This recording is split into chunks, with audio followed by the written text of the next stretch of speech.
Là, je pense que je vais introduire justement la news sur PumpFun grâce à ça. C'est justement le moment de la placer. Parce que il y a un mec qui a porté plainte. Attendez, je vous partage mon écran. Il y a un mec qui a porté plainte contre PumpFun pour le peanut, à l'époque du peanut, vous savez, le truc de l'écureuil, là, le même coin de l'écureuil, parce qu'il avait perdu 240 $.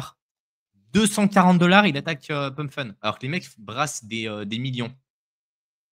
Et ils étaient rentrés dans le giron des superviseurs. Il y avait eu également cette époque où on pouvait diffuser tout et n'importe quoi et ça avait complètement dérapé à un tel point qu'en fait, c'était nécessaire à ce qu'ils arrêtent la fonction de diffusion et là, ils viennent de la réintroduire. Je suis allé voir un petit peu ce qu'il y avait dessus. Heu, pour moi, je vous le dis honnêtement, c'est pas une bonne idée. En fait, de le faire de la diffusion pour faire de la promotion de Memecoin, c'est une mauvaise idée. Parce que l'être humain est assez tordu pour trouver des moyens de contourner, en fait, les différents systèmes qu'ils vont mettre en place pour, limiter les diffusions et pour dire: «OK, on va avoir que des choses qui sont politiquement correctes». Parce que c'est pareil, c'est eux qui définissent ce qui est approprié et ce qui ne l'est pas. Ce qui veut dire qu'il y a des modérateurs qui vont se taper des streams en permanence avec des choses qui vont être glauques et j'avais vu une émission justement sur les modérateurs chez Facebook. Les mecs tenaient 6 mois avant de finir chez les psys parce que voir des personnes qui se font décapiter, sans parler de d'autres choses qui peuvent être encore plus terribles, ça vous brûle le cerveau, en fait. L'être humain n'est pas fait pour voir ça. Donc là, je ne sais pas pourquoi ils l'ont relancé, je pense, pour attirer à nouveau, de l'intérêt économique sur PumpFun. Mais pour moi, c'est juste une question de temps avant que les gens trouvent des moyens de contourner les algos, comme ils le font sur tout un tas de grosses plateformes de streaming, que ça soit du YouTube, que ça soit, du Twitter, que ça soit je ne sais quoi, qui ont des équipes de modérateurs qui sont vraiment importantes, qui ont cette capacité à limiter la casse, parce que de la casse, il y en a toujours. Mais là, je vois pas comment des petites équipes de chez PumpFun vont arriver à limiter ça. Pour moi, ils auraient mieux fait de la désactiver de manière définitive que de relancer cet aspect-là. Ils disent qu'ils défendent la liberté d'expression. Pour moi, c'est pas du tout ça. Ils défendent surtout le fait de pouvoir rentrer plus d'argent. C'est Parce que carrément qui dit, ça. non, mais qui dit promotion via de la vidéo dit qu'il y a plein d'influenceurs plus que Borderline qui vont s'y positionner dessus et qui vont drainer du trafic. Mais voilà, je sais pas ce que tu en penses, Thibaut, mais pour moi, ils auraient Non, mais dû ils l'avaient arrêté, ils auraient dû la laisser fermer. non, Merci, mais au de toute revoir. façon, PumpFun, j'avais donné des chiffres avec Théo qui montraient que c'était du net négatif pour la partie crypto. De toute façon, ça a été que de l'extraction en frais. Et puis même après, on peut se dire que tiens, ils ont récupéré du sol, ils l'ont gardé, ils l'ont holdé. Non, ils l'ont transformé en dollars. Donc non, non. En fait, ça a été du net négatif sur la partie crypto. Ça a été que du drain, principalement pour les retails. Donc voilà, je ne défendrai jamais ce genre de truc. Et je pense que c'est que de la saloperie et que le monde s'en porterait mieux si ça n'existait pas. Non, mais après, une plateforme, un launchpad. Un launchpad, tu vois l'intérêt, tu dis OK, mais il faut qu'il y ait quand même un peu plus de garde-fous, en fait. On peut pas avoir des launchpads comme ça qui sont des usines à déchetterie, en fait. C'est des Ah, usines à déchets qui en génèrent une quantité et un volume qui sont juste oui. monstrueux. Et là, il faut que ça soit à minima verrouillé. On n'est pas obligé de passer par des ICO avec des formulaires, avec tout un tas de choses. Il faut quand même laisser une certaine liberté, mais un minimum de garde-fous. On peut pas évoluer sur un marché crypto de manière sérieuse, avoir des investisseurs qui viennent dessus sur le long terme en disant les gars, ça fait du cible, c'est le Far West. Vous pouvez lancer tout ce que vous voulez. La SEC derrière, elle ne regarde pas. Vous arnaquez les gens, merci, au revoir. Non, il faut un minimum de garde-fous. Et il y a Cyril qui me fait rire dans son commentaire qui dit j'ai démarré la crypto et ETF début janvier. Si vous souhaitez savoir quand peut investir, demandez-moi, je suis un champion. Ah bah ouais, non mais c'est bien, c'est honnête. C'est honnête, il y a pas beaucoup de personnes. Il y a un de mes anciens collègues que j'appelais l'indicateur vente. Parce que quand il achetait, c'est qu'on t'appelle les tops. Sur le dernier cycle, il a toujours fait ça. Je l'adore, hein, mais voilà, il y a des personnes où les prédictions, elles sont moins fondées que d'autres. D'où Ouais. l'importance de faire que ses propres recherches. Mais si tu investis sur le long terme, ça va se corriger. Mais c'est vrai que ça fait mal au début, ouais. Quelques autres news complémentaires, on va essayer de passer rapidement dessus. Mais ils expliquaient un petit peu pourquoi l'Ether avait eu une chute un peu massive. Il y a déjà la partie macro dont on a déjà pas mal parlé, mais il y a aussi beaucoup de liquidations qui ont été faites parce que beaucoup de personnes prennent des paris à la hausse et à la baisse sur le prix de l'Ether, comme d'autres cryptos. Et donc, quand il y a une baisse, souvent, ça fait un petit peu cascade. Et il y a surtout ce report de la mise à jour Pectra dont on a parlé un peu au préalable, qui a été un peu la mauvaise news entre guillemets sur Ethereum. Mais on a parlé du fondamental pendant un certain temps tout à l'heure. On va pas revenir dessus non plus. Qu'est-ce qu'on a d'autre comme news? La récession, mais ça, je pense qu'on en parlera plus en profondeur une prochaine fois. On va pas prendre ça sur un Ouais, coin j'en de table. parlerai vendredi. J'en Ouais, ouais. parlerai vendredi. Ouais, ouais. Le BTC qui se décorrèle des actifs traditionnels où effectivement, on commence à avoir un petit détachement. Alors, comme on l'a vu, hein, on reste quand même extrêmement attaché au marché financier. Mais malgré les informations qu'on a pu récupérer auprès de la Fed, malgré les incertitudes, malgré le taux de chômage, malgré l'inflation et autres, il y aurait une petite décorrélation qui commencerait à se créer. Moi, j'avoue que c'est trop tôt pour en parler. Se dire que le BTC est réellement décorrélé des marchés financiers, j'y crois pas tout de suite. Eux, ils disent que c'est en train de se décorréler sous nos yeux. Moi, j'attends Non, de voir sur plusieurs années. Moi, non, franchement, j'y crois pas. J'y non. crois pas. Non, non, non. Pour l'instant, en fait, ils vont te sortir des corrélations ou des matrices de corrélation, genre sur le court terme, sur une semaine, 2 semaines, 1 mois, 2 mois, 3 mois. Et là, on a vu qu'en fait, dernièrement, sur la partie macro, tu avais le S&P 500, le Nasdaq, le Dow Jones et tout, pas mal d'indices en fait qui baissaient avec la partie macro, que le Bitcoin en attendant soit augmentait un tout petit peu, soit était quand même pas mal résilient. Donc les mecs, ils ont crié à la décorrélation. Non, pour l'instant, on est quand même on est quand même très liés. Hein, on voit hein, quand les actions vont bien, regardez vraiment sur le long terme. Hein, quand les actions vont bien, le Bitcoin va bien. Quand les actions vont mal, le Bitcoin va pas bien. Hein. Donc c'est faut faire attention à l'horizon de temps que vous regardez, mais je pense que théoriquement, en fait, on comprend pourquoi le Bitcoin devrait être décorrélé ou que c'est vraiment très différent des autres classes d'actifs qu'on a connues jusqu'à maintenant.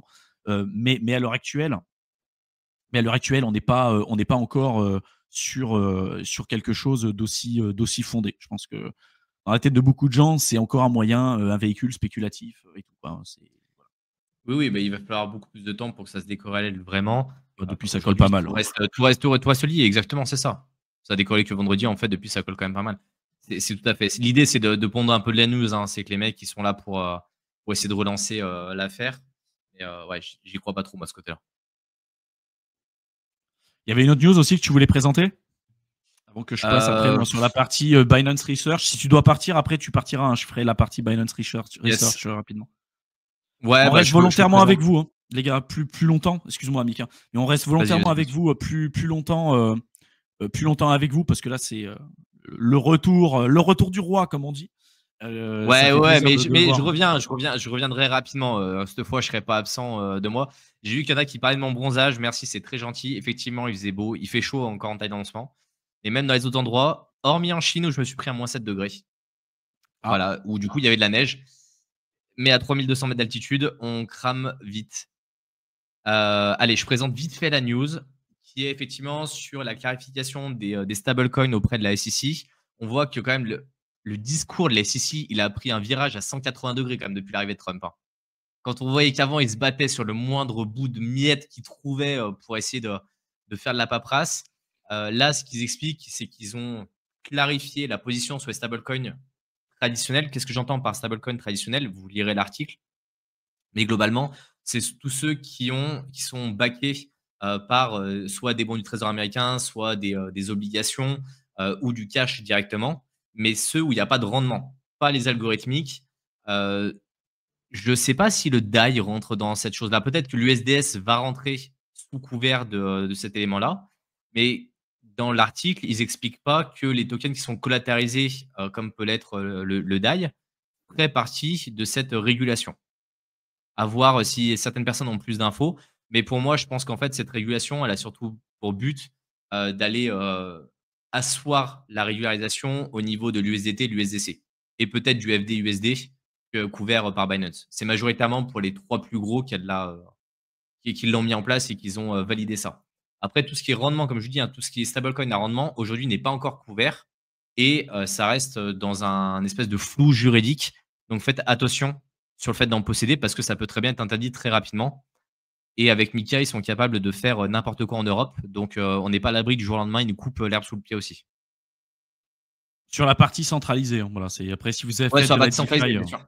Voilà, parce que si il y Après, avait pas mal de questions sur la partie USDT, mais la partie USDT en fait, ça pénalisait principalement en fait ceux qui étaient du coup déjà en Europe et qui utilisaient que les plateformes d'échange centralisées sur les DEX. Une histoire parce que vous voulez sur la DeFi, en fait, vous pouvez faire ce que vous voulez. exactement. Mais après, tu vois, Jean Las qui dit le RLUSD, les gars, on parle de vrais stablecoins, on parle pas de choses qui viennent de sortir. Ça, je pense que c'est le nombre de fois où on en a parlé de ça. On parle des stablecoins, des principaux, ceux qui ont la liquidité, ceux qui sont là depuis un certain temps, qui gardent leur peg quoi qu'il arrive. Il y a eu un petit dépeg sur l'USDT, sur Solana. Ça n'a pas duré longtemps. Quand Justinson a fait n'importe quoi. Non, J'adore c'était le FDUSD. Le FDUSD où il y a eu c'est le FDUSD, autant pour moi, Ouais. le FDUSD. Non, mais il y a eu l'USDT qui avait des pegs un peu aussi sur Solana à l'époque. Mais là, la dernière histoire où j'ai quand même beaucoup rigolé. Justinson, pour moi, c'est quand même un cas à part dans la crypto. C'est un mec, il a son propre univers juste pour lui. Ouais. Il a son fan club aussi. Hein. Il a son fan club. Quand on voit la tech qu'il y a derrière Tron, c'est loin d'être une tech qui est exceptionnelle. Hein. Il faut bien se l'entendre. L'écosystème qu'il y a derrière, il est loin d'être exceptionnel, mais c'est un personnage. Je l'ai vu rentrer une fois dans un salon d'art, et c'est lui qui avait acheté la banane là, qui valait je sais plus combien de millions, c'est juste une banane qui est accrochée avec un scotch de chantier. Et il l'a décroché et qu'il l'a bouffé.